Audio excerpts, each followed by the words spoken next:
อาเพิ่นให้ความเมตตาสงสารเราจะสนองคุณให้ท่านเนี่ยไม่ได้หรือเราทำให้ท่านเราเคยทำให้ท่านหนักใจจังสี่เป็นต้นทำให้ท่านไม่สบายใจเป็นทุกข์ใจเพราะเรากินเหล้าเมาสุราว่ายากสอนยากดื้อด้านดื้อรั้น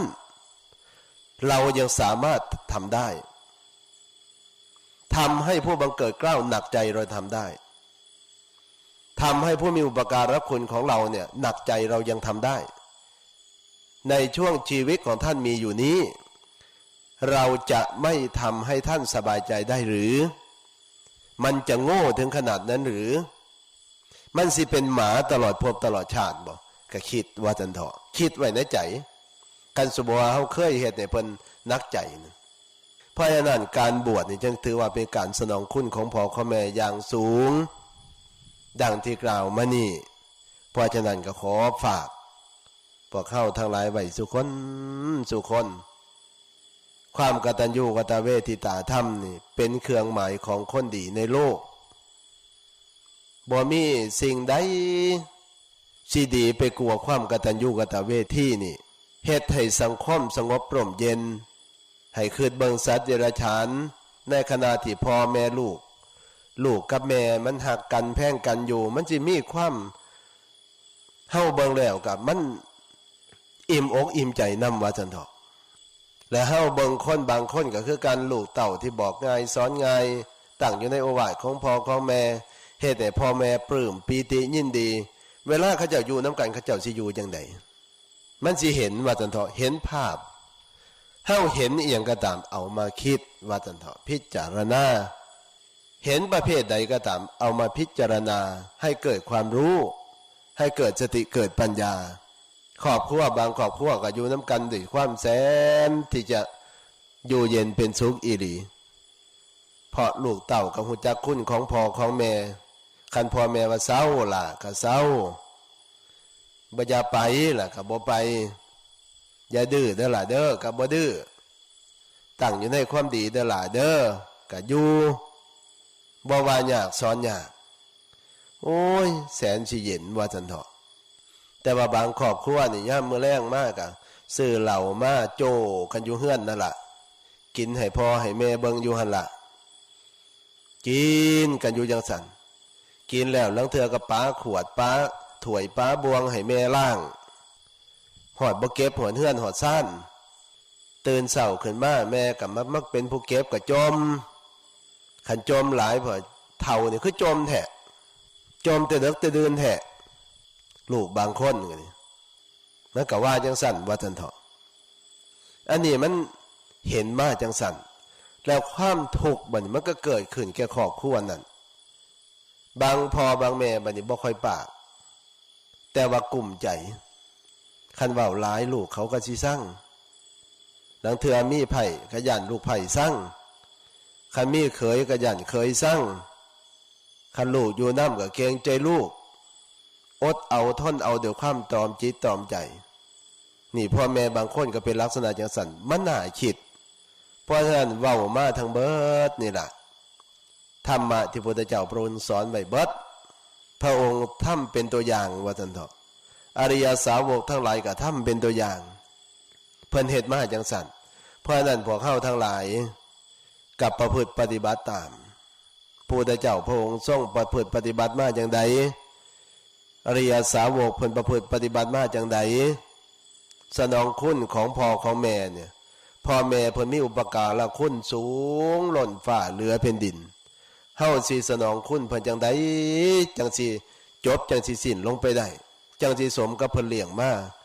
จังสิสมกับเพิ่นฮักเพิ่นแพงเฮาบัดทุกสิ่งในหน้าที่ของพ่อของแม่นั่นบ่มีผู้ใดสิเฮ็ดได้เลยห้ามบ่ให้ลูกทำชั่วนั่นบ่คือเสี่ยวเฮาบางคนไหนบ่คือหมู่เฮาบางคนไหนคันหมู่เฮาบางคนนี่เฮาบ่กินเหล้านำนี่คือเว้าเป็นฟังแต่ก่อนนั่นมันก็ยังว่าเฮานี่ขี้องค์มึงรังเกียจกูหรือพุ่นน่ะบ่กินก็คมข้อให้กินบางเทื่อก็ดีนี่มันว่าให้ว่าจังเถาะแต่ว่าพ่อกับแม่นี่ห้ามไม่ให้ลูกทำความชั่วส่วนผู้อื่นนั่นส่วนเฮาไปกินเหล้าส่วนเฮาไปเข้าคับเข้าบาร์ สามารถที่ส่วนได้เป็นหยังเขายังส่วนได้เขาบ่ได้หักเฮาคันเฮาตายเขาก็บ่ได้ให้นำเฮาบ่แจกเขาหาพร้อมมีแต่สองเขือเถ่าพอกับแม่เฮานั่นล่ะเวลาเฮาเจ็บเป็นดุลก็ไปง้มไปเบิ่งไปแย่งคันเฮาเจ็บเฮาป่วยก็เบิ่งก็แย่งตายแล้วก็เก็บหอมรอมริบได้เงินเป็นหมื่นเป็นสองเป็นสามเป็นสี่เก็บหอมรอมริบแล้วก็แจกเขาทำบุญหาก็มีแต่พ่อกับแม่เฮาหั่นล่ะที่เฮ็ดบุญหาเฮาก็ดีเพราะนั้นเพิ่นห้ามบ่ให้เฮาทำความชั่วแล้วยังบ่พอเด้ให้ลูกสร้างความดีอีกให้ลูกสร้างความดีแล้วยังบ่พออีกเด้ยังเฮ็ดหยังอีกย่านลูกโง่หน้าที่ของพ่อของแม่แหมให้ลูกได้บวชเรียนเขียนอ่านบัดนี้ให้ลูกได้รับการศึกษาเข้าโรงเรียนตั้งแต่เริ่มแรกเลยคู่มือนี่ตั้งแต่ผุนอนุบาลผุนก่อนเกณฑ์ผุนย่านแต่ลูกย่านแต่หลานนี่โง่ผู้อื่นมันสิเสียให้เฮาบ่แล้วบ่มีทางไผสิเสียให้เฮาค่ารถค่าขนมก็มีแต่พ่อแม่หรือปู่ย่าตายายเดือนตัวให้เฮาผู้อื่นมันสิหาเงินให้เฮาจักบาทบ่ค่าศึกษาเราเรียนนั่นเบิ่งแน่เพิ่นเฮ็ดหน้าที่ของเพิ่นแหมให้ลูกได้รับการศึกษาญาติลูกนี่โง่บ่ทันบ้านทันเมืองเพิ่นเขาสิว่าพ่อแม่นี่บ่เบิ่งลูกเบิ่งเต้าบ่ให้ลูกเล่าเรียนบ่ให้ลูกศึกษาคันลูกเจ้าของโง่มันก็บ่ทันลูกเขาทำการทำงานสูงๆแต่ลูกเจ้าของก็บ่สามารถที่เฮ็ดได้ด้วยความเป็นห่วงเพราะฉะนั้นบาทหนึ่งสลึงหนึ่งเก็บหอมรอมริบไว้ให้ลูกเบิดคันลูกศึกษาแล้วเรียนสมควรแล้วมีการมีงานทำแล้วพ่อแม่ก็ปลื้มอกปลื้มใจบัดนี้เฮ็ดจังได๋น้อลูกจังสิเป็นฟังเป็นฝาหาภรรยาสามีที่สมควรให้ผู้ใดบ่สมควรก็บ่อยากให้ได้คันสิหาลูกไผ่ก็หาผู้สมควรหาลูกเขยก็อยากได้ลูกเขยดีหน้าที่ของพ่อของแม่ผู้ใดสิคิดนำเฮากระดอกปานนี้แม่ตั้งแต่อยู่ในท้องบัดนี้แม่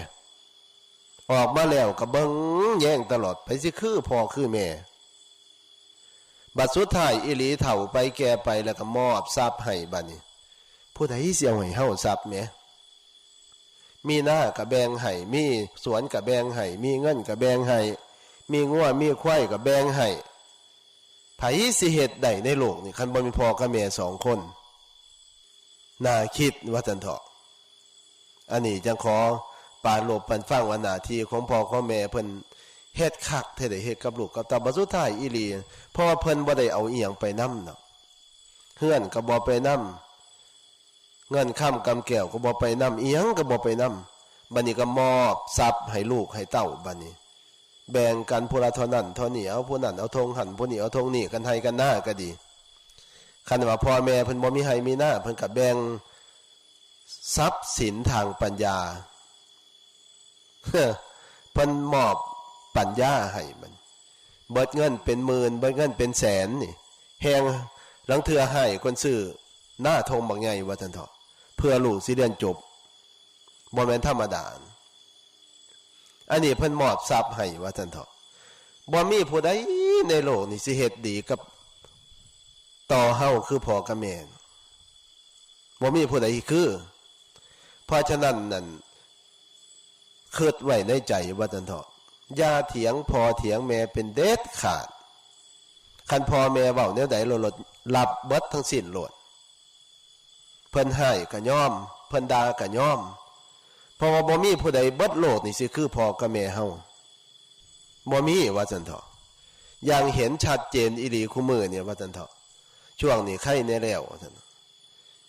สมมุติว่าเพิ่นไปแต่งงานปุ๊บจังซี่คันฮู้จักว่าผัวเป็นเอดส์เมียก็อยากป๋าเลยเด้คันเป็นเอดส์มานี่สิไปอยู่ไสคันบ่อยู่อันวัดพระพุทธบาทน้ำพุก็บ่มีหม่องอยู่ละบัดนี้เขาบ่ให้อยู่เดี๋ยวสิมาอยู่น้ำไผล่ะพ่อแม่บัดสุดท้ายอีหลีมาตายน้ำอ้อมอกพ่ออ้อมอกแม่อยู่น้ำไผก็บ่คือพ่อคือแม่บัดสุดท้ายอีหลีอยู่น้ำเมียก็บ่สัมพันธ์เด้กันเฮาป่วยนั่น มันบ่ได้เบิ่งคักปานใดเด้บางคนนั่นมันส่วนมากมันเป็นน้ำหันอีหลีสิเห็นกันอยู่คู่มือนี่ว่าจันเถาะคำเมียป่วยผัวกับเซินไปทั้งอื่นผลลังเถื่อน่านตายแท้ๆมันยังว่าอีกมันยังเซินไปทั้งอื่นอีกบ้านนี้ก็บ่หม่อมพอบ่หม่อมแม่เพราะฉะนั้นมืออื่นนี่เป็นวันแม่แห่งชาติพวกเข้าทั้งหลายมีพ่อมีแม่กันสู่คนสู่คนเพิ่นจากไปแล้วก็ตามสนองคุณเพิ่นอย่าให้ชาวโลกเขาตำหนิติเตียนพ่อแม่เฮา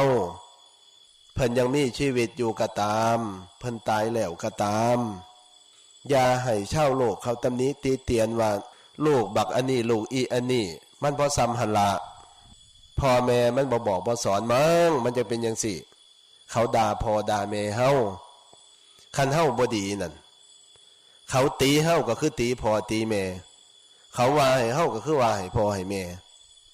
คันเว้าโดยปรมาตคุณตั้งแต่ปลายผมหมดพื้นเท้าจากพื้นเท้าหมดปลายผมอันนี้เป็นส่วนแห่งคุณของคุณพ่อคุณแม่ทั้งสิ้นเบิดตนเบิดโตเฮานี่เป็นส่วนของพ่อของแม่ทั้งสิ้นเพราะฉะนั้นน่ะเฮาสิเฮ็ดหยังก็ตามคิดถึงพ่อถึงแม่เดินจงกรมก็ดีนั่งภาวนาก็ดีเฮาสิเฮ็ดอีหยังต่างๆก็ตามคิดเห็นหน้าพ่อหน้าแม่พ่อแม่เพิ่นเคยบอกเคยสอนว่าจังใดให้คิดให้พิจารณาอย่าให้ชาวโลกอันนี้ย้ำอย่าให้ชาวโลกเขาด่าพ่อด่าแม่เฮาพ่อแม่ตายแล้วลูกนี่ขี้ไล่ขนาดอันนี้เขาก็ด่าพ่อด่าแม่เฮา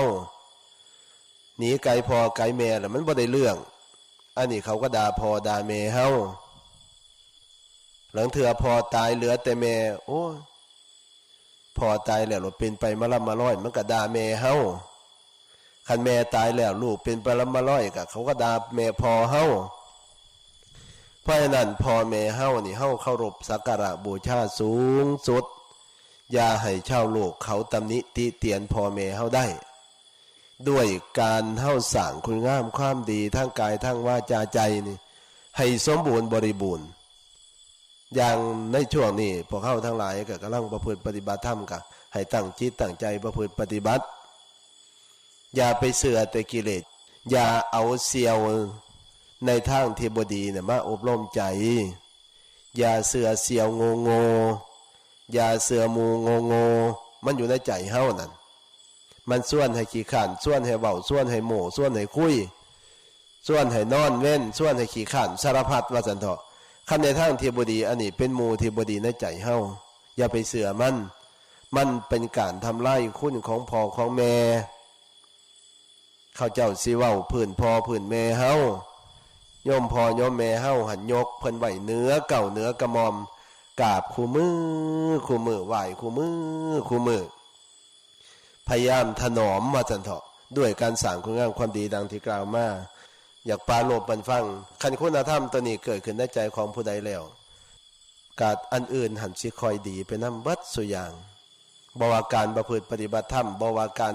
สร้างสมรมคุณงามความดีในเรื่องใดก็ตามสิคอยดีไปตามลำดับเจริญขึ้นตามลำดับในที่สุด